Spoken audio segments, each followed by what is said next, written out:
one finds that the individual who has had a schizophrenic illness has not, in the first place, developed the abrupt manifestations of hereditarily determined deterioration in the life processes.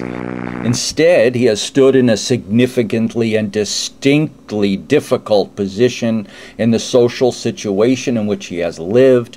He has come upon certain situations which were most serious in their negative effect upon his self-esteem. And after encountering these situations, which include as significant factors only other people, after perhaps a rebuff to his self-assertion, he has shown a significant and characterizable failure to react by any of the methods of reacting to rebuff, which are more or less well known to all of us from our personal experience.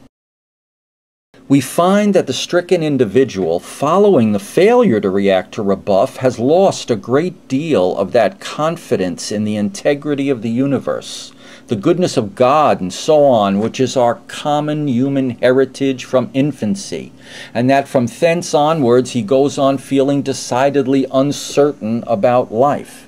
Apparently, if one is sufficiently uncertain about life, one loses the cognitive assets which serve us in distinguishing products of autistic or purely subjective reverie from products which include important factors residing in so-called external reality.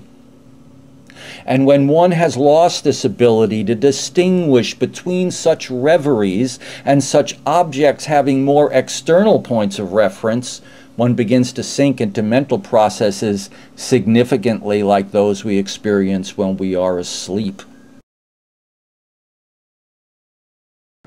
With the appearance of a partition in which considerable waking time is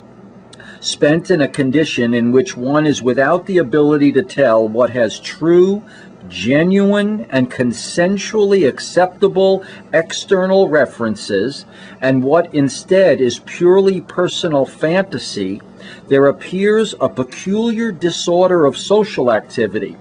and I might say even of non-social activity. And it is these peculiarities that seem to constitute the essence of schizophrenic behavior.